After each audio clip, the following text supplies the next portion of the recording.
It's very easy to see what we don't like about ourselves in other people.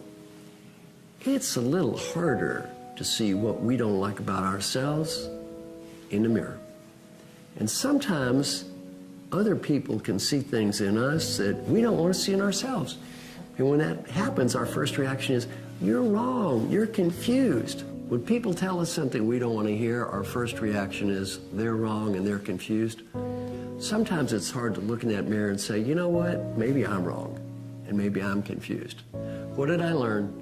Sometimes other people can see something in us we can't see in ourselves, and our first reaction is they're confused. A great challenge, learn to listen to other people. Hear what they have to say and recognize sometimes they can see something in us that we don't want to see in ourselves. Our monkey mind is in many ways like a monkey swinging through the vines in the jungle. You know, ding, ding, ding, ding, ding, ding, ding, ding, ding, going from just thing to thing. And the internet provides amphetamines for the monkey mind. You know, you ever go online, you're going to look up something that's going to take 3 minutes. 3 hours later, you're still online. And it's very hard to kind of calm down the monkey mind. The more you measure things, the less likely you are to have this happen. And also, the more we admit we need help and structure. When you get over that macho, I can do everything on my own nonsense, life is better.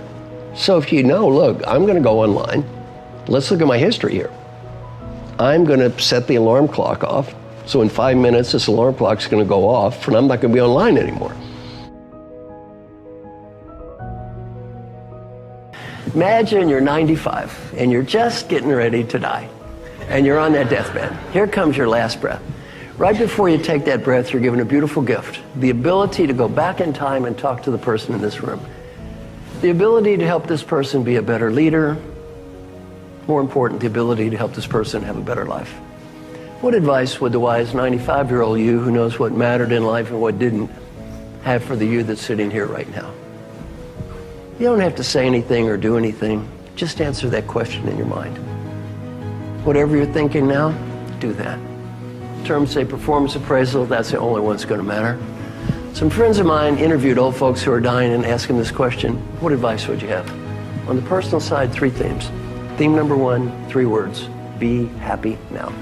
Not next week, not next year, not next month. Be happy now. Great Western disease, I'll be happy when? When I get the money, the status, the BMW. We all have the same when. That old person is when. Learning point from old people, I got so wrapped up chasing what I did not have, I could not see what I did have, and I had everything. People in this room, many of you are among the luckiest humans who ever lived. Many of you have friends and family and health, and you're doing fun work and you're helping people.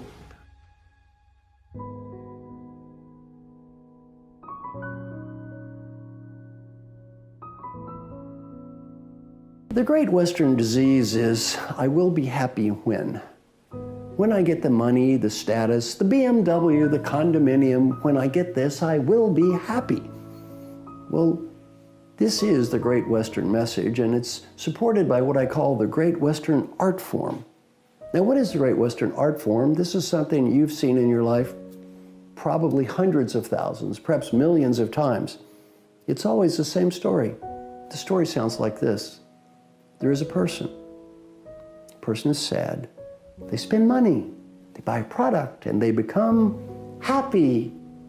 This is called a commercial. Have you ever seen one of those before? The message is always the same. It's not in here, it's out there. I will be happy when. The reality is lottery winners have been studied to death, and when someone wins the lottery within 3 years, statistically, they're not much happier than they were to start with. What's been learned is happiness doesn't come from the outside. Most of happiness comes from the inside. Well, the great employee engagement myth is the employees will be engaged when? When we give them this program, when we do this process, they will be engaged when? Well, that's partially true. I mean, better leaders lead to more engagement, and better recognition leads to more engagement. The reality is also, though, a lot of employee engagement doesn't come from the outside. A lot of employee engagement comes from the inside. And one of the things that I'm going to talk about is, how do you create an environment where people take responsibility for their own engagement And instead of focusing on, I will be engaged when the company does something for me, take responsibility for their own engagement and say, I can engage myself.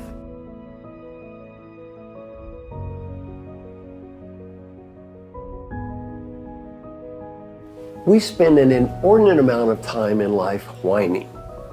Typically whining about decision makers, whining about decisions. I'm going to talk about 5 of my favorite whines. And then we'll talk about how many times you've heard these, and then look in the mirror and say, how many times have I done it myself? That first whine is called, it's not fair. It's not fair.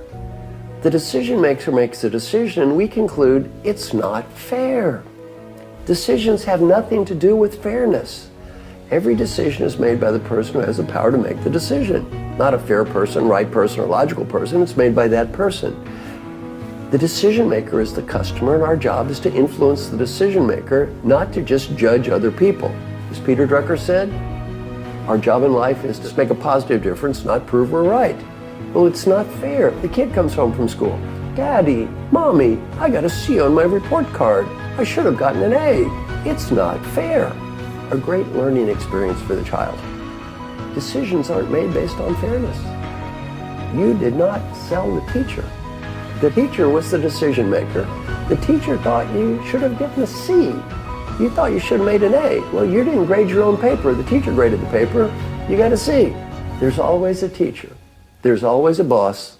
There's always a customer. There's always somebody. And it's never really fair.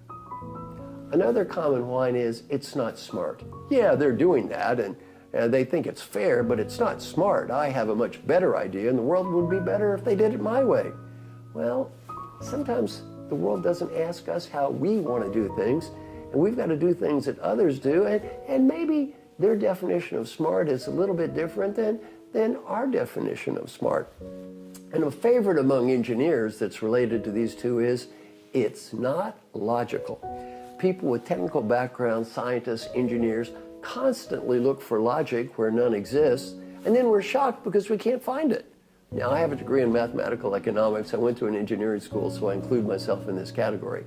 Too much of my life has been wasted looking for logic where none exists and being shocked when I can't find it. Well, decisions are not always made based on logic. Oftentimes, crazy people make decisions, and it's not logical. Sometimes we say, well, they think it's logical and they try to be fair. It's just the wrong decision. They mean well. It's just not right. It's not right. Well, again, we don't get to necessarily, as we wander through life, decide what is or isn't right. And our definition of right, well, might not be somebody else's. Another big favorite is, it's not their job. It's my job. It's not their job. It's my job. Believe it or not, I see this with a lot of CEOs I coach. Shockingly, I worked with a CEO of a private equity firm. Private equity, they own the company. I was hired by the owners. You know what he said? They can't tell me what to do. It's not their job. I'm the CEO. Shockingly, you'd be surprised how many people become brain dead when they become CEOs. I'm the CEO. They can't tell me what to do. I had to sit down and say, they own the company. It's their money. They can indeed tell you what to do. You see, you work for them. They do not work for you. I had another CEO had the same problem in a publicly traded company with his board. I had to sit down and say, excuse me, the board of directors, rightly or wrongly, represents the ownership of the company.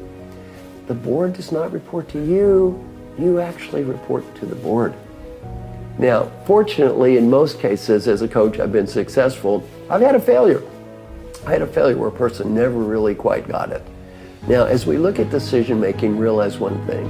Our job is to make a positive difference, not to go through life critiquing everybody else with our infinite wisdom and whining. And again, some of the favorite whines we've talked about, it's not right, it's not fair, it's not smart, it's not logical, it's not their job. We can go through life doing this all we want to. What are we accomplishing? Nothing. Simple guideline for life. Do more, whine less. Take all the effort you might have spent on whining and complaining about other people and focus on making a positive difference. Try to influence those other people. Don't waste so much time judging, critiquing, and whining.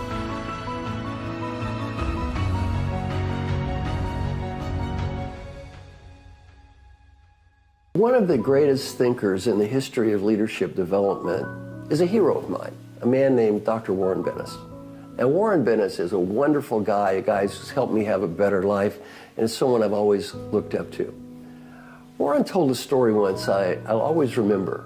For a while, he was president of the University of Cincinnati, and he's not sure he wanted to be president for all the right reasons. He was president, and he was giving a talk in front of a group of people, and one gentleman raised his hand, and he said, "Dr. Bennis, do you love what you do?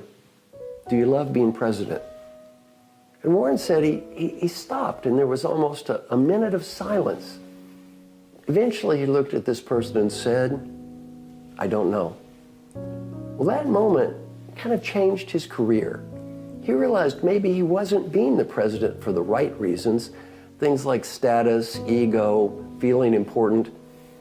Maybe those kicked in over things like doing what I love doing and doing what's in my heart. Well, I thought a lot about Warren Bennis' example. Do you love what you do? In the old days, if you didn't love what you do, it wasn't so bad. For example, in 1979, IBM was my biggest customer. IBM was the most admired company in the world. They were the God company. In 1979, I could go to Armonk, New York, shoot a cannonball down the hall at 5 o'clock and hit almost nobody. These people worked 35, 40 hours a week, and they took 5 weeks of real vacation. I recently talked to the chief learning officer at IBM, and I said, I bet those same people in that same building now work 60 hours a week. He said, wrong, 70 hours a week. And by the way, there's almost no real vacation. When you take the cell phone with you, when you take the computer with you, when you go on that vacation, you're constantly wired in, there's almost no real vacation. Very important point for young people today. Very important point. If you can work 35 or 40 hours a week and take 5 weeks of real vacation and you don't love what you do, it's not so bad. It's not so bad. Kind of like a half-time job anyway. If you're working 70 hours a week and you get no weeks of real vacation and you do not love what you do, you're living in a bad place called New Age professional hell. And too many people are living there today. Very important challenge for people at all ages, especially young people. Realize you're probably going to have to commit to your job. Realize you're probably going to be working many hours. Realize your occupation is going to be a large part of your life. Go back to that great question, do you love what you do? And to the degree you can answer that question, yes, you're probably going to be a winner in the game of life. To the degree you can answer that question, no, you're going to have some problems.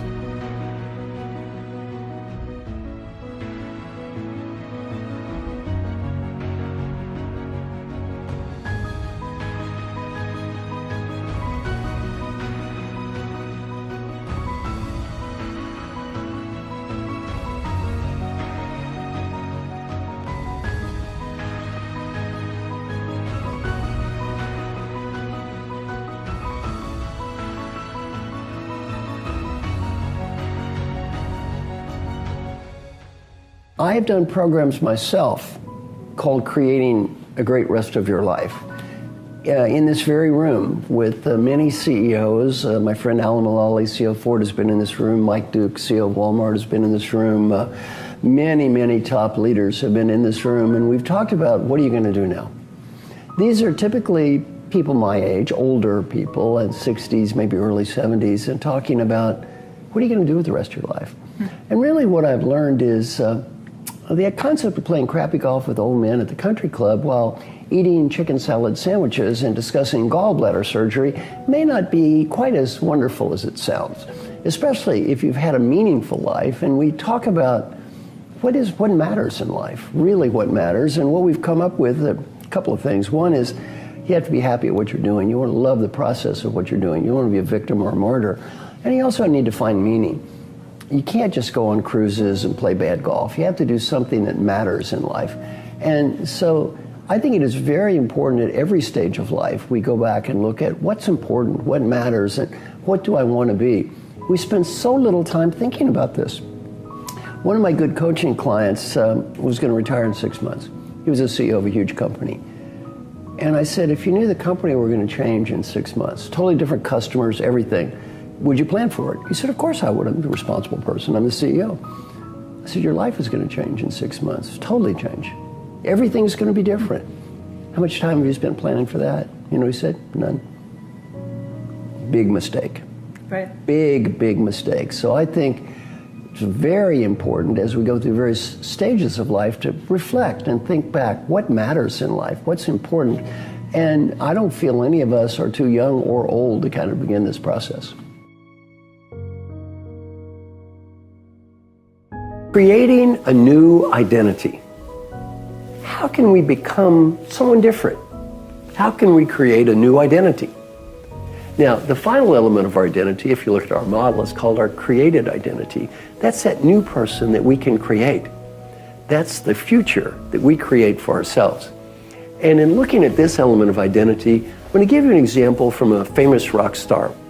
One night I had the opportunity of having dinner with a famous rock and roll star, Bono. And I didn't know any of his music too much because it was recorded after 1975. We had a wonderful dinner though, and he talked about, not his music, he talked about a lot about his identity. And the first part of his identity was kind of regular guy, not pompous or pretentious, very much a regular person. And you know, he impressed me as being very much a regular guy, didn't put on airs, just seemed to be a real person. He used the F word about every third word when we were talking, and he's a nice man. He apologized. He said, you know, sir, I probably shouldn't use such bad language around you. I said, excuse me, I'm from Valley Station, Kentucky. I thought the F word was the adjective that preceded all nouns. So I said, this really doesn't bother me that much. Well, after regular guy, the next part of his identity was rock and roll fan. He's still a fan of music, and he talked about the groups he loved and how they influenced his life. Then he became a musician. He's still a musician. He talked about how he loved making music, and not just for money, how he had times with his family and they'd all sing and make music together and how much he enjoyed that. Then he became a rock star, and he talked about what it's like to be a rock star. And he wasn't bragging or showing off. That's who he is. He's a rock star. He talked about the pluses and minuses of that life. And now he's humanitarian. He is devoting a whole lot of his life to trying to help others. And he made an interesting point. Not so easy. Everybody didn't support him in trying to be a humanitarian. Some people were more into like, well, who is this guy? He's shallow, he's plastic, some rock star. What's he trying to be, some kind of humanitarian? And to his credit, you know what he said to himself? Forget that. If I want to help people, I shouldn't have to apologize or be ashamed of it. And he is devoting a huge amount of his life right now to helping others. Well, to me, God bless him. He has created a new identity for himself without being a hypocrite and without being a phony. Final point for you, challenge yourself. Think about, what is my identity now? Second, where did that identity come from? My memories? Feedback from others? Programming? What is the new person I want to create? How can I create a new identity? A different person, a better person, a person who's not the same as the person who's there now, without being a hypocrite, without being a phony, creating a better me.